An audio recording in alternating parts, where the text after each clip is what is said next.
Aim right, achieve big at KR Mangalam University. चीन में SCO के रक्षा मंत्रियों की बैठक में राजनाथ सिंह ने आतंकवाद पर बोला हमला। कहा पहलगाम में धार्मिक पहचान के आधार पर हुआ हमला।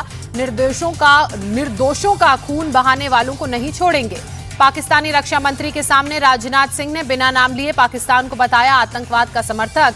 कहा आतंकवाद के केंद्र अब सुरक्षित नहीं, हमने आतंकियों के खिलाफ कड़ी कार्रवाई की। एससीओ मीटिंग में राजनाथ सिंह ने कहा आतंकवाद शांति की राह में बाधा, इसके खिलाफ निर्णायक कार्रवाई जरूरी। राजनाथ सिंह ने कहा भारत आतंकवाद को बर्दाश्त नहीं करेगा, आतंकवाद का पूरी तरह से मुकाबला करेंगे। आतंक के खिलाफ भारत की जीरो टॉलरेंस की नीति। किंगदाओ में बैठक से पहले चीन के रक्षा मंत्री एडमिरल डोंग जून ने राजनाथ सिंह का स्वागत किया। एससीओ देशों के रक्षा मंत्रियों ने ग्रुप फोटो खिंचवाई। अमेरिकी राष्ट्रपति डोनाल्ड ट्रंप ने ईरान इजराइल में जंग में मदद का रूसी राष्ट्रपति पुतिन का प्रस्ताव ठुकराया। कहा मुझे दूसरी जगह आपकी मदद की जरूरत। राष्ट्रपति ट्रंप ने नाटो शिखर सम्मेलन के दौरान पत्रकारों को राष्ट्रपति पुतिन के फोन कॉल की जानकारी दी। कहा मुझे ईरान में नहीं यूक्रेन में युद्ध खत्म करने के लिए पुतिन की सहायता चाहिए। राष्ट्रपति ट्रंप ने स्थायी शांति के लिए अगले हफ्ते ईरान के साथ बातचीत का दावा किया। कहा हम किसी समझौते पर दस्तखत कर सकते हैं।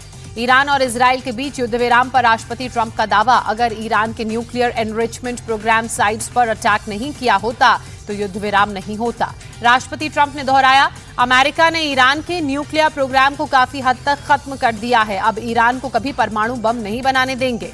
राष्ट्रपति ट्रंप ने ईरान को चेतावनी दी। कहा संघर्ष खत्म हो गया है, अगर दोबारा अटैक हुआ तो अमेरिका भी जंग में हिस्सा लेगा। रूस ने ईरान और इजराइल के बीच युद्ध विराम का स्वागत किया। राष्ट्रपति पुतिन ने विदेश मामलों के सलाहकार यूरी उशाकोव ने युद्ध विराम के लंबे समय तक लागू रहने की उम्मीद जताई। गाजा में इजरायली सेना की गाड़ी पर हमास का विस्फोटक हमला, 7 जवानों की मौत। गाजा में इस महीने पहली बार राहत सामग्री से लदे ट्रक पहुंचे। यूएई रेड क्रिसेंट और यूएई राहत के चिन्ह लगे ट्रकों का काफिला देखकर लोगों में खुशी की लहर।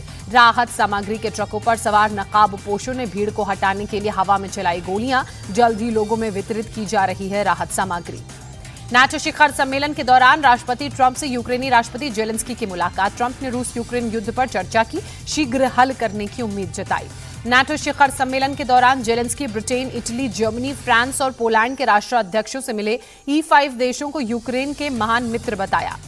नाटो के महासचिव मार्क रूटे ने जेलेंस्की को रूस के साथ युद्ध में मदद का दिया भरोसा। कहा नाटो शिखर सम्मेलन का घोषणा पत्र यूक्रेन को नाटो के करीब लाता है। जापान ने पहली बार अपने क्षेत्र में किया मिसाइल का परीक्षण। चीन के आक्रामक रुख को देखते हुए जवाबी हमले की क्षमता हासिल करने के लिए जापान के टाइप 88 मिसाइल का परीक्षण किया गया। जापान ने होक्काइडो द्वीप के शिजुनाई एंटी एयर फायरिंग रेंज में सतह से जहाज पर मार करने वाली कम दूरी की मिसाइल को टेस्ट किया। 40 किलोमीटर दूर मौजूद जहाज पर निशाना साधा।